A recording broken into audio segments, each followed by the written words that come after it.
Hello every student, welcome back to my YouTube channel. मैं सत्यम शुक्ला आप सभी लोगों को केसी टीचिंग सेंटर चैनल पर स्वागत करता हूं। आज मैं आप सभी लोगों को इस वीडियो में कक्षा 12 केमिस्ट्री के वेरी मोस्ट इंपॉर्टेंट टॉपिक को बताने वाला हूं, जो कि यूपी बोर्ड और आपके वाइवा दोनों के लिए वेरी मोस्ट इंपॉर्टेंट है।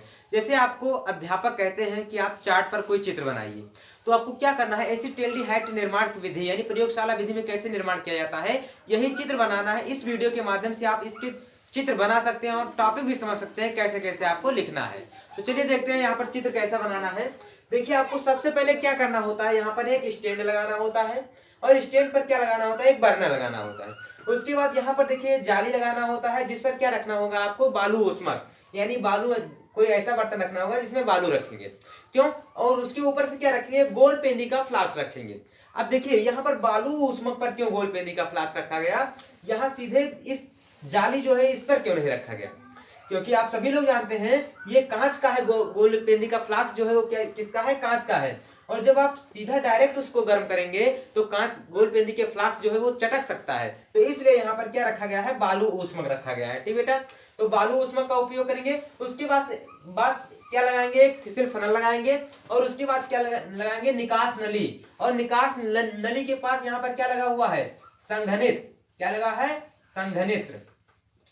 संघनित्र है। और उसके बाद फिर ये क्या है, ये ग्राही है, जहां पर क्या होता है, अमोनिया और ईथर का संतृप्त विलयन होता है। और इसी को जो यहाँ पर एसिटेल्डिहाइड का वाष्प बनता है, उसी को क्या करते हैं, इसी ग्राही में एकत्रित कर लेते हैं। तो सबसे पहले आपको क्या लिखना है, जैसे आपको अगर आ गया यूपी बोर्ड में तो आप कैसे लिखेंगे, तो सबसे पहले आप सचित्र वर्णन का चित्र हेडिंग करेंगे, रचना करेंगे और फिर रचना लिख देंगे। उसके बाद आपको लिखना क्या है, ये देखिए क्या लिखना है। सबसे पहले मैं आपको जो बता रहा हूं वो देखिए, ये क्या है, गोल पेंदी का फ्लास्क। सबसे पहले आपको क्या आना चाहिए, हर एक उपकरण का नाम आना चाहिए। ये गोल पेंदी का फ्लास्क है, ये क्या है, ये निकास नली है। यहाँ पर आप नाम लिखिए, निकास नली है। ये क्या है, संघनित्र है।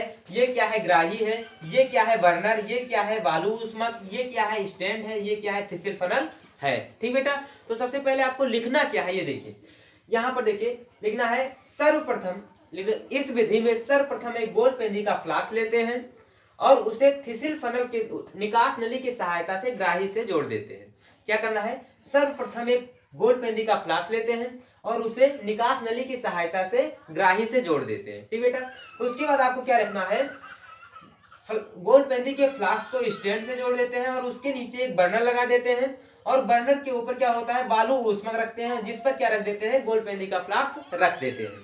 अब कोई आपसे एग्जामिनर आपसे क्वेश्चन पूछ सकता है कि बालू ऊष्मक क्यों लगाते हैं, गोल पेंदी के फ्लास्क और बर्नर के बीच में बालू ऊष्मक क्या उपयोग करता है, क्यों उसे रखते हैं। तो आपको क्या बताना है, जवाब क्या देना है कि जिससे बालू ऊष्मक इसलिए रखा जाता है कि गोल पेंदी का फ्लास्क चटक न जाए, क्योंकि अब डायरेक्ट गर्म करेंगे तो गोल पेंदी का फ्लास्क कांच का होता है और वो चटक सकता है, इसलिए बालू ऊष्मक का उपयोग करते हैं। ठीक बेटा, अब उसके बाद आपको क्या करना है, यहाँ पर आप कहां तक लिखे थे कि बालू ऊष्मक लगाते हैं। उसके बाद आपको क्या करना है, यहाँ पर देखिए, यहाँ पर फिसल फनल की सहायता से, ये क्या है, एथिल अल्कोहल है। फिसल फनल की सहायता से एथिल अल्कोहल, और इसमें क्या उपस्थित होता है, K2SO4 + H2 उपस्थित होता है, H2O उपस्थित होता है। तो फिसल फनल की सहायता से इसमें क्या करते हैं, एथिल अल्कोहल मिलाते हैं। उसके बाद आपको क्या करना है, यहाँ पर देखिए, बर्नर को धीरे धीरे गर्म करते हैं, यानी गोल पेंदी के फ्लास्क को बर्नर की सहायता से धीरे धीरे गर्म करते हैं। और ऊपर से जो H2SO4 ये क्या लगा हुआ है, जैसे आप कह सकते हैं चाबी, इसे आप जब खोलेंगे तो यहाँ से क्या गिरने लगेगा, H2SO4 गिरने लगेगा। तो क्या करते हैं, धीरे धीरे गोल पेंदी के फ्लास्क को बर्नर की सहायता से गर्म करते हैं और बूंद बूंद करके H2SO4 मिलाते रहते हैं।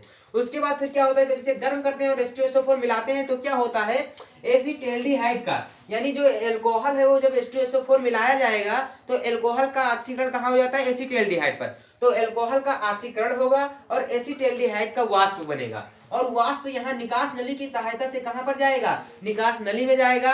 और यहाँ संघनित्र लगा हुआ है, क्या लगा हुआ है, संघनित्र, जहां पर हम क्या करेंगे, ऊपर से ठंडा जल मिलाएंगे और यहाँ पर जो अशुद्ध वाष्प है जो एसिटेल्डिहाइड का, वो यहाँ जाएगा और क्या हो जाएगा, जैसे आप कपड़ा धोते हैं तो क्या करते हैं, पानी में डुबोते हैं, इसी प्रकार जो वाष्प जा रहा है वो अशुद्ध है, तो यहाँ पर क्या करेंगे, H2O मिलाएंगे और वो शुद्ध करके H2O जल यहाँ पर निकल आएगा, इस तरफ से संघनित्र के इस माध्यम से निकल आएगा और क्या हो जाएगा, जो शुद्ध वाष्प हो जाएगा एसिटिल्डिहाइड का, वो कहां पर आ जाएगा, ग्राही में आ जाएगा।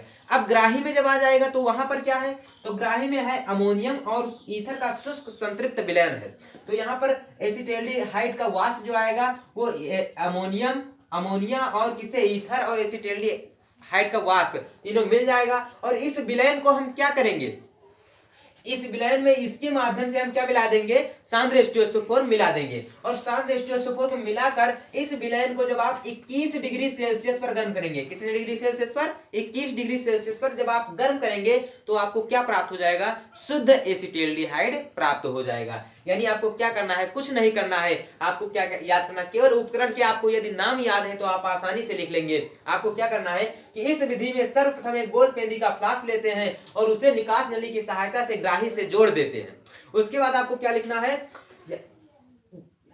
गोल पेंदी के फ्लास्क को स्टैंड से जोड़ देते हैं और उसके नीचे एक बर्नर लगा देते हैं। बर्नर के ऊपर क्या रख देते हैं, बालू ऊष्मक, जिसके ऊपर गोल पेंदी का फ्लास्क रखा जाता है। बर्नर की सहायता से गोल पेंदी के फ्लास्क को धीरे धीरे गर्म करते हैं। यहाँ पर सबसे पहले आपको लिखना है कि और फिसिल फनल की सहायता से एथिल अल्कोहल मिला देते हैं इसमें। उसके बाद आपको क्या लिखना है कि बर्नर की सहायता से गोल पेंदी के फ्लास्क को धीरे धीरे गर्म करते हैं और बूंद बूंद करके H2SO4 मिलाते हैं। उसके बाद क्या लिखना है कि एथिल अल्कोहल H2SO4 मिलाने पर ऑक्सीकृत हो जाता है और ऑक्सीकृत होकर क्या बना देता है, एसिटिल्डिहाइड का वाष्प बना देता है। और वाष्प क्या होता है, निकास नली की सहायता संघनित्र में पहुंचता है और संघनित्र में हम क्या करते हैं, ठंडा जल डालकर उसे धो देते हैं जिससे वो शुद्ध हो जाए। और जब इसमें जल मिलाएगा तो वो क्या हो जाएगा, तन हो जाएगा। और यहाँ जब आ जाएगा, यहाँ पर मिल जाएगा तो यहाँ पर NH3 है और ईथर है और एसिटिल्डिहाइड का क्या है, वाष्प है। ये तीनों मिलेगा तो यहाँ पर क्या मिलाएंगे, अभी ये तनु है, जो वाष्प है एसिटिल्डिहाइड का वो तनु है, यहाँ पर कॉन्सेंट्रेट क्या मिला देंगे, H2SO4 मिला देंगे और उस